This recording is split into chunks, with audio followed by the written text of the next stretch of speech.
Hello and welcome to episode 2 of our Sun Belt Hoops with Matt and Nate podcast. The countdown to Pensacola now just about 3 weeks away, Nate. We got a lot to cover this week. We're going to take a look at the big stories of the week. We're going to name our teams of the week. We're going to pick our 5 Sun Belt players of the week, which we form into a team. So it's kind of our pickup game of Sun Belt players, the best players of the week of February. Going to talk to Scott Cross, the head coach of the Troy Trojans and now the first place Troy Trojans. Going to look ahead to the biggest games of the week and also take a look at the tournament if it started today. So you ready to go? I'm ready to go. By the way, we spent big money for that name of the podcast. We spent a lot of money for promotion. Yes, we had focus groups and everything to figure out what's the best name for a podcast about Sun Belt hoops. Counting down the days to Pensacola, and we mortgaged our futures for this thing. Yes, we did. All right, so let's start with the big story of the week, and the big story of the week is the Sun Belt smashes the MAC in the second leg of the Sun Belt MAC Challenge. The Sun Belt team's winning 10 of the 12 games, and they end up winning the season series 15-9. But were you surprised at all that the Sun Belt had such extraordinary success this week in going 10-2? Well, this time the games were all in Sun Belt courts, which has a little bit of a factor.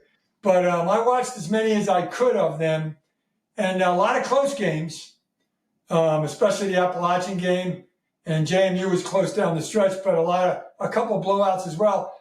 I think it just shows the strength of the league. How they decided who played who, I'm not sure. The net rankings. Pardon me? They used the net rankings. So, okay. So whatever their cutoff time was, right. They used the net rankings. So the marquee matchup was James Madison versus Akron, and those were the two highest rated net ranking teams in their respective conferences. The Dukes win that one 73-59, and that's a Zips team that's 10-1 right now in the MAC. Yeah, they're leading the MAC, and of course JMU is up there, or depending on what happens this coming weekend, they're going to be in the top 4. So that was a really good game. And Coach Byington's team played very well. The Appalachian game was a double overtime game. But no, I'm not surprised. I mean, we see the Sun Belt all the time. I don't see the MAC as much. But it's a very competitive league. And every coach you talk to says it's hard to win on the road. Well, all the Sun Belt teams were at home this past week. And Sunday night was the Louisiana game. Yeah, and the Sun Belt won 5 road games when they played back in November, very early in the non-conference. And, of course, James Madison won that game. They've got a historic season going here. They're 22-3. They've tied the record for the most program wins in the regular season, and we still have 3+ weeks to go. Matched the number from 42 years ago, the 1981-82 team that reached the NCAA tournament and finished 24-6. I don't know where the Dukes stand if they don't win the Sun Belt tournament. The net ranking suggests that they don't get in because they're around that 60 number. But they are 13-0 in non-conference play. And then they're going to close the season on the road. They got Georgia State and Georgia Southern this week. And that Georgia Southern game on Saturday is going to be their final home game of the year, of the regular season. Right. Then they go 4 in a row on the road to finish it up. They got a quad 1 win. Of course, they opened the season at Michigan State. So all those quad 1, quad 2 stuff makes a difference. The game that they played against Akron might be a quad 2 win. I'm not sure, depending on how the net turns out. But that kind of stuff makes a difference down the stretch. It will be not impossible, very difficult, I think, if they don't win the tournament to get in. But it's not impossible. Get in the finals, lose at the buzzer. Depending on what the big boy teams, leagues do, you never know. You're looking at a team that if they run the table at 22-3, they're going to be at 30-something wins. They're going to be at 30-something wins by the end of that Sun Belt tournament. Now, of course, if they win the Sun Belt tournament, it doesn't matter. They're in. But, you're looking at a team that has, if they run the table, let's say they lose in the final, they're at like 30 wins and 4 losses. That's going to be hard to keep that team out. But so the committee's going to have to wrestle with that net ranking a little bit, but also that non-conference number 13-0, I think really stands out in the fact that, you won your big non-conference games. You mentioned Michigan State. You win this challenge game. You win 2 games in the challenge. So I think that's there's an argument maybe to be made. We'll cross that bridge if we have to when we get to the end of the tournament. The other big story. Be great. The other big story, Nate, is that it's been a rough year for conference coaches. We had a third now sideline. Southern Miss coach Jay Ladner went through a heart-related medical emergency on Tuesday before they played Old Dominion on Wednesday. The school released a statement. The family thanked the medical team for saving his life. So, calling it a heart-related medical emergency maybe does not do it justice to just how serious this was and dangerous this was. And certainly we hope for a full recovery for Coach Ladner. And by all accounts, a full recovery is expected. But he's the third. Jeff Jones, medical issues, and now he's battling cancer. Cliff Ellis stepped down December 4th, resigned from his post after 50 years coaching basketball. But it's been a kind of an extraordinary year in that regard. So we now have 3 interim coaches leading teams as we head towards the tournament. Well, it's invaluable. I have a good friend of mine that's an athletic trainer. He says, don't call us trainers. Trainers train dogs. Athletic trainers deal with athletes and coaches. And they were, thank goodness, there at the right time, right place, right time to save his life, as he said. It's just been an unusual year in the league. And just the other day, unfortunately, a Furman football player during a workout. That's right. Young man from Atlanta. Young man from Atlanta. I actually called the final game of his high school career when Harrison, the team he played for, won the state championship. So, Mr. Bryce Stanfield. So just terrible, horrible story. It's with athletic trainers being there, it helps. Unfortunately, they couldn't save him, but they saved Coach Ladner. So thank goodness they were there and at the workout. So Juan Cardona now leads this Southern Miss team on an interim basis. We wait to see whether Coach Ladner will be able to make it back at all this season, even for the tournament. How does this impact the Golden Eagles down the stretch, you think? They went 2-0 this past week without it. If you have never watched, I'm talking to people listening, of course you have. If you ever never watched the Southern Miss game, when Coach Ladner was there, Coach Cardona, I tell people that's the way I was when I was a coach. He is the defensive guy. He is down in his stance the entire game. He is working harder than most of the players on the floor, and he runs the show defensively. Now, I watched both of the games. He did a little bit of that, but now he's the boss. He can't do it completely. But he's the inspirational leader of that team defensively. And he's been there a long time with Coach Ladner, so obviously he knows what's going on. But they will not lose for lack of effort with Coach Cardona running the show. I hope Coach Ladner comes back, but I hope he doesn't come back if he's not 100% healthy to come back, and that's up to the doctors. But Coach Cardona's got to go on defensively. Yeah, well said. You said it perfectly. I agree with everything that you just said there about Coach Cardona, Coach Ladner, and the Southern Miss program. So the other big story for the week was the Instant Classic. You kind of alluded to it already. The Instant Classic in the mountains. App State bounced back from their midweek loss to Texas State on Wednesday and beat 3-time reigning MAC champion Toledo 109-104 in overtime. So this game was so big on so many levels. Number one, App State is in danger of a 2-game losing streak right there. They've already been knocked out of the number 1 seed, at least for right now, by Troy. And we're going to be talking to Coach Cross coming up here shortly. And they're down 9 with 1:39 to go. I mean, they're staring at a 2-game losing streak with Marshall and Louisiana coming up this week. So it was really big that they were able to rally from 9 down and force overtime and win that game against Toledo. Of course, I was assistant coach up there with Coach Kremens many, many years ago, and I just got a phone call like 20 minutes ago from a former player who was maybe the best player we ever had there, Darrell Robinson, about something else, but he just wanted to talk to me. I said, you were at the game Saturday. He goes, it was unbelievable. He said, people say that arena might be too big for Appalachian, but it was packed to the rafters. He said, I was at the Auburn game as well earlier in the season. He said, and Coach Kremens was there. It was kind of an alumni thing. I couldn't get up there for former players and coaches. But he said it was an amazing atmosphere. Bobby Kremens loved every second of it. And I texted Coach Kearns after the game saying great win, great atmosphere. And he said exactly the same thing you just said. All he texted back was, thanks, Nate. Instant classic. And that's exactly what it was.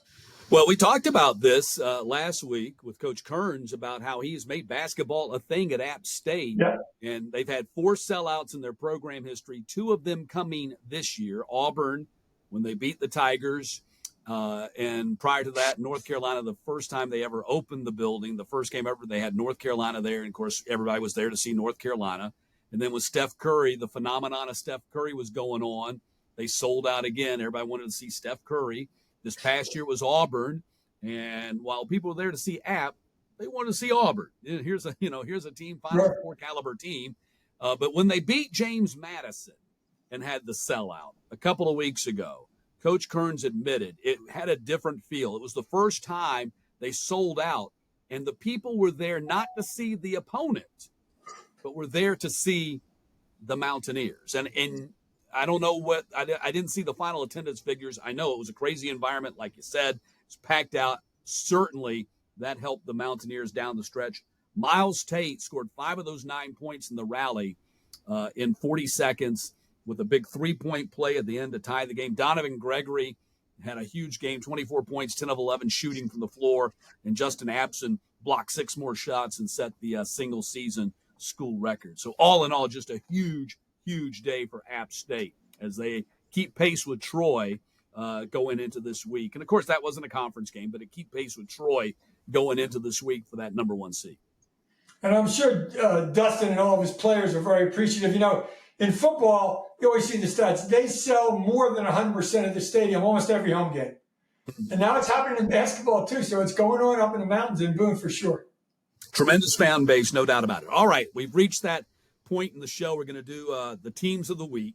So once again, we had 7 teams go 2-0 in the Sun Belt this week. And actually, that's one more than the week before. And that was possible because we had this MAC challenge going on. Troy, ULM, Southern Miss, Georgia State, South Alabama, James Madison, Texas State, all go 2-0. 3 teams went 1-1, Louisiana, Arkansas State, and App State. And 4 teams were winless, Old Dominion and Georgia Southern 0-2, Marshall and Coastal, who were not part of the MAC Sun Belt Challenge, they went 0-1. So, Nate, who's your team of the week? Well, I'm glad I didn't do this first because I'm going to give it away about the Appalachian. But let's go with UL Monroe, and I love to say his name. I love to watch him play. Nika Matskarishvili. I practiced that one all morning. For you, I just call him Nika. Wednesday, 28 points, a career high, 17 rebounds in a win over Coastal. And then Saturday, he goes for 20 points, 6 rebounds, 2 games, 2 wins, and he was 3 threes in each one of those games. He's about 6'8", he's a big forward, but he can stretch the floor, and he's a very, very good player. All right, so are you doing the players, or are you doing the overall team of the week here? You want the team of the week? No, that's all right. We'll do that. We'll flip it. We'll just all right. We're calling it on. We'll do our players, and then we'll do our whole team there. So, okay. So you got Nika for the team. We'll do the players. Yeah. So you got Nika to start, and I agree with you on Nika. He's on my team, and you know how nice it is for Coach Richard to have him back. Remember, he hurt himself, knee injury, early last season, missed most of last season. They went 2-0 this week. So Nika is on my Sun Belt 5 players of the week team. So Nika, we agree on that. So go to your next guy, and then I'll get my 3 forwards, 2 guards. Let's go for another forward. I did the same thing, but we're different. That was the only one that we agree on. Well, I'm sure you have one from this team. Maybe you don't. Texas State, Davion Sykes. Wednesday, 17-11. Saturday, 11-10. The last 4 games, they've won 4 in a row, Texas State. How we talked about last week, how their defense is getting better. And in those games, they're holding teams to 59 points. That's all about defense. So Davion Sykes is my second guy. Second double-double on Wednesday. Third double-double in 4 games on Saturday. Heck of a week for him. So my second guy will be Southern Miss 6'8" senior forward Victor Awuakor. He helped the Golden Eagles to 2 wins, finished the week 43 total points, 24 rebounds, 8 blocks, 4 steals, included 31 and 13. Career high 31 points, had 13 rebounds in their rout of Western Michigan on Saturday. So Who's your number 3 guy? Number 3, we're talking about the Troy Trojans. Miles Rigsby, the freshman. Wednesday, 19-8. He goes 89 from the free throw line. The team only shoots 40% for the game, but they find a way to win. That's hard to do. And then second game of the weekend, Saturday, he goes 22, 2 blocks. And now his team is on the second 6-game winning streak of the season. Yep. So they got it rolling a little bit. We're going to talk to Coach Cross a little bit. But they got it rolling down at Troy. I like Rigsby. Yeah, we'll be talking to Coach Cross in just a few minutes, so I'm sure Miles will be a topic of conversation. All right, my number 3 guy, once again, second straight week, App State 6'8" sophomore forward Justin Abson. And, you know, he had 15 total points. That doesn't wow you. 15 rebounds. That's really good. He had 9 blocks. He had 3 steals. He had 5 assists. He had 6 blocks in the epic overtime win that we were just talking about against Toledo. He sets the App State single-season blocks record, and we still got about a month worth of basketball left for this guy to go. So he's not only going to set the record, he's going to obliterate the record, and he's going to set a high mark for him to try to break next year as a junior. But he makes my team for a second week in a row. Yeah, he's only a sophomore. All right, I'll stay up in Boone for my first backcourt player. I love this kid. He's the winningest player ever at Appalachian State University. Donovan Gregory, Wednesday in a loss, they lose by 7 to Texas State. He has 12 points. Okay. Saturday, I'm watching the game. He has 24 points. He goes 10 of 11 from the field. And I'm listening to the App State announcers who know their team. And he gets fouled at the end of regulation. He misses both free throws. Chance to seal the game and win it. But in overtime, with 1:27 to go, they got the ball, and I'm thinking, nobody else is going to touch the ball but Donovan Gregory. I don't care what you're talking about with the freshman. He gets it. He drives down the middle. He scores, and he wins the basketball game. It puts him up 3, I believe, at the time. Winningest player ever at Appalachian State. He's a phenomenal talent. In crunch time, he has the ball in his hands. No doubt about it. All right, my next guy is Southern Miss 6'4" senior guard Austin Crowley, goes for 40 total points, 16 rebounds, 13 assists. Huge for the Golden Eagles, I thought, in a week where, you know, they needed some leadership. Losing Coach Ladner and and Austin steps forward, had a double-double, 30 points, 11 rebounds in the win against ODU. And that basically came 24 hours after Coach Ladner's medical emergency. So Austin makes my team this week. A good choice. All right, my last one, I'm going down to Atlanta, Georgia, and Georgia State. Tenari Lane. Wednesday, team high, 16 points. And I'm getting into the analytics of basketball. The highest plus-minus in the game of plus 15, which is pretty impressive. They win over Louisiana, down 9 at the half. Saturday, team high again, 17 points. He hits 5 threes against Miami of Ohio. So Tenari Lane got them going, kept them going, won 2 games for the basketball team. Final one for me is ULM 6' senior guard Tyreek Locour, 40 total points, 18 rebounds, 9 assists, 4 steals for the week, recorded his first career double-double with the Warhawks, 25-10 in the Warhawks win against Eastern Michigan. So that wraps up our Sun Belt Players Team of the Week, and we'll come back and hit that the overall teams in just a few moments. Time now to bring in Troy head coach Scott Cross. Coach, thanks a lot for being with us. Congratulations. As we sit here about 3 weeks, a little bit more than that, maybe away from the Sun Belt tournament, your team is currently in the number 1 seed at 10-2. You're riding a 6-game winning streak again for the second time this year. You're 17-8 overall, 14-1 at home. Kind of what's your message to the team as we're now into February with the tournament now within your sights? Yeah, just to keep their blinders on. Coach Young on our staff showed them a Secretariat video and, talked to them about how they put the horse blinders on. And that, the only game that matters right now is Arkansas State that we play on Thursday.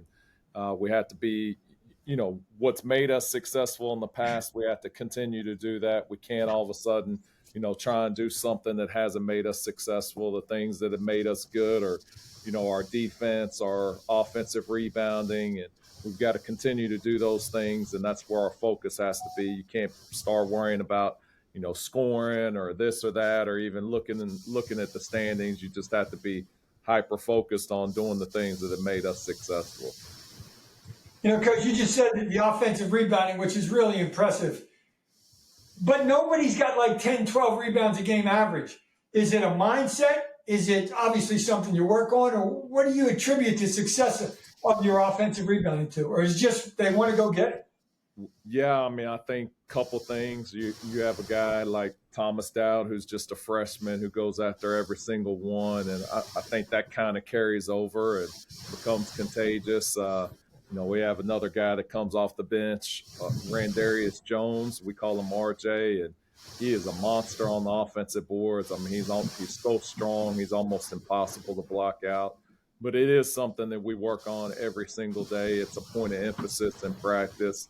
I feel like if we can get 6 to 10 more shot attempts than the opposing team, we're probably going to win the basketball game. So turning the other team over, getting offensive rebounds, obviously that takes some pressure off of what you have to do offensively. And sure, I think that's been the recipe for our success. But, on the same token, we have to do a good job taking care of the basketball and not giving up second chance points as well, which, I think we've done an adequate job blocking out and rebounding. We've gotten lackadaisical at times, just like we did the other night against Kent State. We're up big, and then we start flipping the ball around a little bit. We can't do that. If we want to win at a high rate and have a chance to win a championship, we're going to have to really value the basketball. Have you figured out how to coach in this era of the transfer portal? I asked that question because I think you have, because, you were near the top a couple of years ago, and this is an entirely different team almost than the team you had. Maybe just a couple of guys left over, and they were not nearly in the roles that they're playing now. So you've had to learn how to, almost every coach, and those that do succeed, and I guess those who don't, but you've had to learn how to flip your roster pretty quick and come back and start from scratch sometimes almost every year. Yeah, we have had a new roster. It seems like every year, somewhere between 7 and 11 guys every year. We did not take not one transfer portal guy this year. So we went with a little bit different approach. We got high school guys and junior college guys. And, I don't know what the right answer is. I know with the way the NIL is, it makes it very difficult unless you're have a whole lot of NIL money to throw around, which we do not. Then, but with that being said, I figured there were a lot of good high school and junior college players who are dying to play Division I basketball that don't require a whole lot of NIL money. And so that was kind of the route that we chose. And I didn't know some of these guys would be as good as they've been. I knew they were going to be good players, but, to know that Thomas Dowd was going to do what he's done as a freshman, or Miles Rigsby as a freshman, I didn't know they were going to be this good and this dynamic right away. And then, Tayton Connerway is a junior college guy who's been, he was a JUCO All-American. We figured he'd be a pretty good player, but you never really know until you get them on the roster and they start playing. But those guys have been really, really good for us. And, I think it's worked out for us. I'm not sure that you want to do that every single year and just rely on freshmen. I think that's a hard way. But, the good thing about it is, sometimes those freshmen, they don't have all the answers, and they're moldable and coachable, and you can get them to, crash every time when the shot goes up and, be really, really bought into what you're doing defensively. And so I think that's been what's kind of worked for us this year. Coach, Dustin Kearns uses this phrase. You use it. I'm just curious as to where, take the stairs. I know what it means. Where did it start? So for me, back in, when I was first starting out, when we had no budget, we stayed in straight Holiday Inn Expresses. So, Been those are there, done that. two or three levels. And so Derek Daniels was on my staff. Y'all may remember Derek played at U of H, one of the best point guards that's ever played. He was terrified of elevators. And, I'm just kind of the guy that likes to, not do a little exercise and not take a shortcut. And so it became where the entire staff would always get our keys and we go right up the stairs. And, if we had to go right back to the bus, we put our stuff up, we're back down, and they're still waiting on the elevator. And so we would give them a hard time. I can even remember, it was the year we went to the NCAA tournament in 2008. I can remember we stayed off Holiday Inn Express there in where is it? Where the the Southland tournament is, and what is it in East Texas? Katy, Texas is where it was. But we stayed in the Holiday Inn Express there. And I can remember, very, very vividly, our guys did not take elevators there because we would give them a hard time. And so then probably about 2010, I think we may have came back actually from this road trip from Troy, and it was snowing outside, and I was jogging around the concourse getting some exercise, and I can remember the elevator doors opening up, and it was a service elevator in the College Park Center, and I remember like 6 guys getting out, and I waved as I'm going because somebody usually wave, and then all of a sudden it hit me like that was 6 of our guys that just walked out of there. And so I'm driving home. I call Coach Young, hey, can you believe, 6 of our guys would be in the freaking service elevator? And he tried to calm me down a little bit, but he was a little bit shocked. And then I called my wife and tell her, and she's like, oh, no. She's like, my coach would have killed us if we would have done that. And so, I'm still, I did not sleep a wink that night. We had a game that we were playing, and the very next day, so we do shoot around. I huddle all the guys up in midcourt. I say, hey, who were the guys that I waved to when I was jogging? They all raised their hand. Nobody, tried to get out of it. And I was like, all right, here's what you're going to do. You're going to get on your hands, and your teammates are going to grab your shoes, and you're going to wheelbarrow from midcourt all the way up the stairs, all the way to the elevator, and then you're going to wheelbarrow back down to midcourt. And so it took them 15 minutes to do it.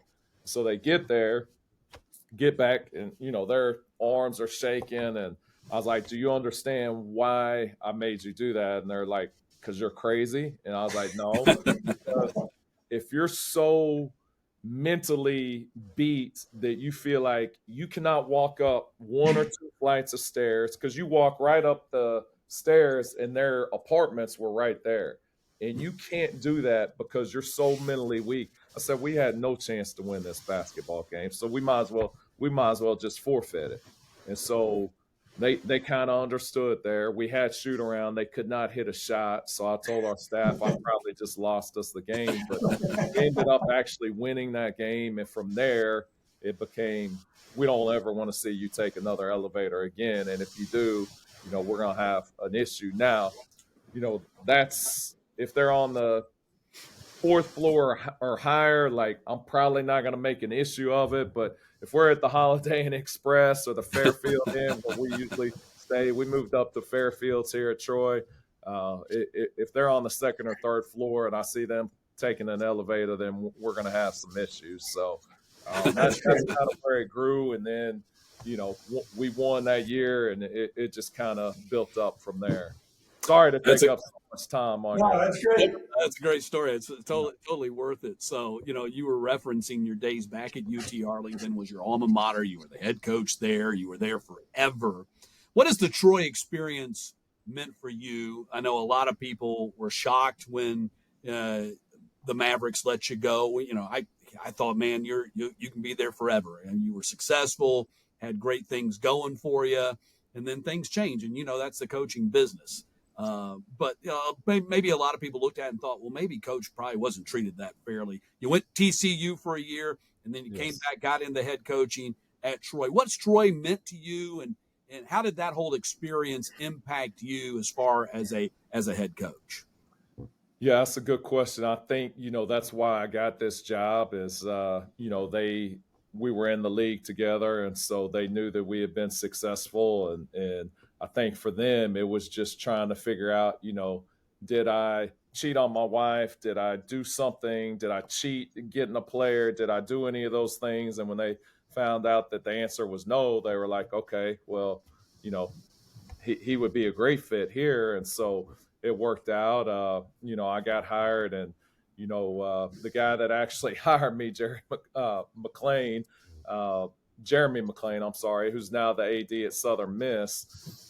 A week later, he called me up, and I was at the parking lot of Target because it was that transition kind of phase. And he called me up. He's like, hey, this is the toughest conversation I've ever had to make. His alma mater was actually Southern Miss. And he said, my wife's, from here. And, I'm hate that I'm having to do this, but he hired me, and he, took the job at Southern Miss. But fortunately for me, his right-hand man, Brent Jones, was actually kind of in charge of the search. And, I was one of the guys that Brent brought to Jeremy's attention. And, so like Brent has been absolutely amazing, to be supported the way that I feel supported here. I don't take that for granted. And, it starts at the top with Dr. Hawkins, our chancellor, who's an absolutely amazing leader as well. But the support I get every day from Brent Jones, as well as Dr. Hawkins, now, I understand, okay, the good Lord did this for a reason. This is where I'm supposed to be. And so, it's been a blessing. I mean, I'm looking out the window. I can see my two youngest sons, high school. I'm home in a minute and a half once I leave the office here. And so it's been great for our family. And we absolutely love it here now. Coach, in that same vein, in that same regard, Greg Young's now back with you, Coach Young, with you many years at UTA. That's got to be a comfort factor and obviously a confidence factor that you guys know what you're going to say before you say it to each other. Without a doubt. I think somebody may have done the stats. I thought I heard the number 180 or 190, but I think out of all the wins that I've had, he's been a part of like 190 of them. Wow. Which is what, now 301, right? You're at 301. I believe so. I believe and congratulations. That's correct. Yeah, thank you. But to get him back on staff, when Coach Mangrum had been on my staff forever, he's now at New Mexico State. When he left, it felt like your left arm was cut off, and then Sure. Coach Young became available. He got a bad raw deal there as well, and for him to be available, it's like all of a sudden it got reattached again. And he makes my job so much easier because he has so much experience. He knows the game. He's just got done being a head coach again at this level, and so knows all the pressures you're going through, all the things that you would need. And so the number of things that he takes off of my plate, I can't even begin to describe like how much he takes off my plate. But if I'm not here, I know he's going to run the program exactly how I would want it. He sees the game in a similar fashion. He helps hold our guys accountable. He's a great leader. I can't say enough great things about him. He's definitely one of the best coaches that I've ever been around. Coach Cross, thanks a lot for being with us on the podcast. We look forward to visiting with you as we get ready for Pensacola here in a couple of weeks, and continued success down the stretch. You're currently the number 1 seed, and that's pretty good. Yes, sir. Thank you guys very much. Thanks a lot, Coach. Thank you. So that was great to visit with head coach Scott Cross, and congratulations to him. Just picked up his 300th career victory just a couple of weeks ago. I'm so glad he's back in the Sun Belt Conference. He got a raw deal at UTR. Absolutely. Really bad deal. And I'm so glad that Troy hired him. I know Troy's very happy that they hired him, one of the all-time good guys and a great basketball coach. He's going to get them into the NCAA tournament. I don't know if it'll be this year. He's got a shot, but he's going to do it eventually. So congratulations to him. All right, let's get back to business. We got some business to attend to before we wrap up our second podcast. Let's get back to your team of the week, your team on the floor. Who was your team of the week?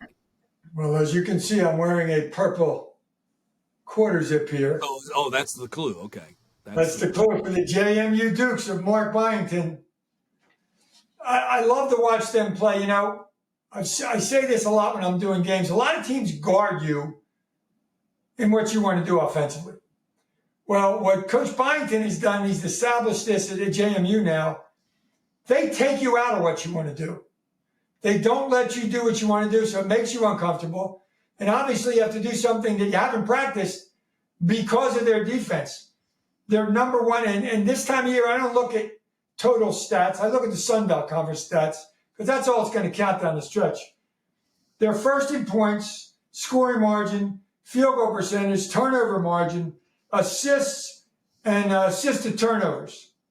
They're second in opponents' field goals and steals. They're 1 and 2 in everything.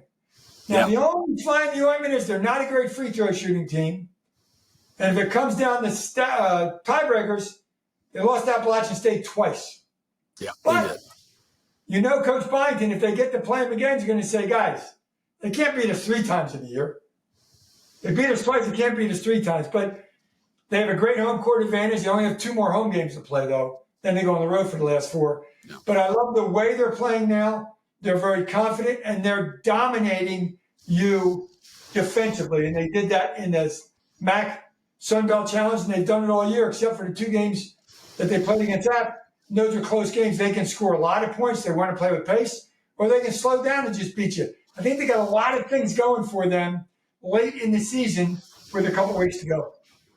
Yeah, I love Mark Byington, and I say this not because the James Madison job isn't a great job. I say this because Mark Byington is a great coach. There's a chance, though, that he's going to have suitors at the end of the season. Oh, yeah. What he has done. We've known him since he was an assistant coach. Both of you and I have known him since he was an assistant coach at College of Charleston. Yeah. Had a shot to be the guy to succeed Bobby Crimmins when Bobby retired in midseason. He was the interim there. Didn't get the full-time job, but that set the table for him to go to Georgia Southern and have success. And now at James Madison and have success. And much like the James Madison football coach, this could be a springboard for him. And again, not because the Dukes and not because I'm wishing it happens to the Dukes. I'm just saying Mark Byington is one of the up-and-coming young coaches, still young coach in this business. So we'll wait and see what happens with his team. But he's going to he might have some suitors before this thing's over. That's the way it works in college basketball. I mean, it is what it is. It is the way it works. All right. So my team of the week is Texas State. Bobcats go 2-0 for the second consecutive week. They've now won 4 in a row. And Coach T.J. Johnson's team, has made the most of their 2-week homestand to climb back into relevancy in the Sun Belt Conference. They were 1-8. They're now 4-8 in the Sun Belt. And at least for the moment, they've climbed out of the bottom 4 in the standings, which we all know is huge. So you don't have to play that first day. And remember last year, Texas State went on a run all the way to the semifinals as the number 11 seed. So don't count Texas State out. I'm not saying they're going to win the tournament. Do not count them out yet as far as them being a factor in the tournament. They beat App State 63-56 on Wednesday when App was in the number 1 spot, followed that with a 68-60 victory over Ball State. They're now 11-14 overall, and you mentioned it already. Davian Sykes has had double-doubles in 3 of his last 4 games. They're putting it together here at the right time. Okay, looking ahead to this week, Wednesday. Actually, they're going Thursday, Saturday this week. Who's your game of the week? Who's your game of the week?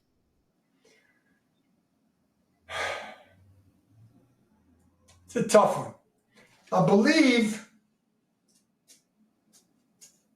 want to see what Appalachian's going to do, if they're going to keep it going. Yeah. They've been really good at home. But if they can keep it going, we talked about you don't want to be in the bottom 4. You definitely want to be in the top 4, and they have an obviously good chance to do that. But they got to keep it going because I believe everybody's got 6 to go. And App State's got Louisiana on Saturday. Tough game. I mean, Coach Marlin's got Marshall on Thursday. So which one of those 2 games is your team of the week? Because I'm figuring that's where you're going with this. Your game of the week. The Louisiana game. Yeah. Not that Marshall's an easy game by any stretch, because Coach D'Antoni's guys can make buckets. And when you ask him what it's about, he said, it's a game of making baskets. He always says that. But Coach Marlin's coming in there with a team that's on a roll. Obviously, Appalachian's on a high. Can Coach Kearns keep them up there after the great emotional win in the MAC game, and get the people back? Like you said, they're coming to watch them play, not the opponent. But Louisiana's really good. Yeah, they are. And Louisiana had a long winning streak. I think theirs was 7, and they got stopped by Georgia State at home last week. And App, of course, had the long winning streak. Theirs was 8. They got stopped on the road at Texas State. So neither one of these teams still have that long winning streak in tow, but no doubt it's still a hellacious game. So I've got a couple of options here. I'll be quick with mine. The Marshall at App State is big because if App doesn't beat Marshall, the Louisiana game's still big either way. It's even bigger maybe for App if they lose to Marshall. But Marshall, it's big for Marshall too, because Marshall's still got a shot to get into the top 4. They really need to win at App on Thursday to be able to do that. So I'm going with that one. They have 5 losses, 2 of them to Old Dominion. And then I'm talking about Marshall here. And then, out of their 5 losses, 3 of them came in a 7-day span. At home against South Alabama, and then on the road at ODU and James Madison. So it's hard to get a pulse on this Marshall team. They've been erratic in short spurts, but they've been really good most of the time. And they're still Marshall, and it's still Coach D'Antoni. So I think that might be my choice since you went with the Louisiana at App game. My other one's on the opposite end of the spectrum here. The Texas State at South Alabama game on Thursday is big, because right now Texas State's in the 10 spot. And if you win that game, that means you sweep the season series with the South Alabama team that's currently in the 12 spot. So that almost guarantees that, if you get in a tiebreaker with them, you're going to have the better seed and keep you out of the bottom 4. So that's a little bit of the way I'm going to go with that one. A battle at the tie for positioning in the top 4, battle at the bottom to stay out of the bottom 4. As far as my game of the week. All right, going to wrap the show up by just taking a quick look at, if the tournament started today, this is what it looks like. So on our first day, Nate, on Tuesday, March 5th, in our bottom 4 seeds, we've got South Alabama versus Coastal in the 12-13 game. We've got ULM and ODU in the 11-14 game.